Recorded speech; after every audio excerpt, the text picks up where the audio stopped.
咱感谢英如提予咱上新的消息。另外，高雄市三明区有一间真有名的青草茶店，15号暗时10点外呢，熊熊煞烧起来。厝主表示讲，家己伫咧2楼内兄茶哦，一时煞袂记得顾火，地势就翕烧伤久才会火烧厝。等到发现的时阵哦，火已经烧真大，还阁拖到3楼哦。互你家在厝内底所有人拢即时走出来。不过，就伫咧灌救的过程当中，厝主因为偷走入去火场，想要摕物件，也造成伊的骹手小可烫伤。浓烟烈焰不断从透天厝窜出，2、3楼陷入一片火海。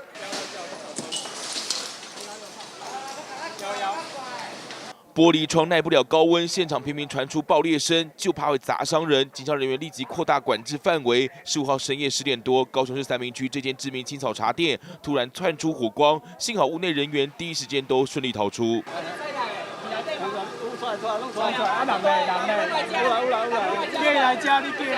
屋主第一时间表示自己在2楼煮茶，一时之间忘记了，导致焖烧过久才会窜出火苗。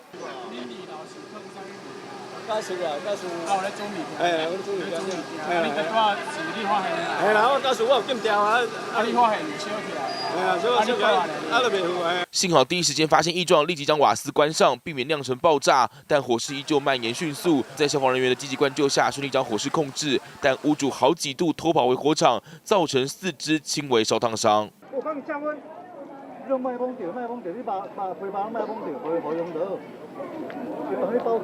救护人员立即协助降温，并紧急送医。经过治疗没有大碍，幸好整体火警没有蔓延到邻近民宅和一旁的变电箱。详细的起火主因有待调查厘清。叶正云高雄报道。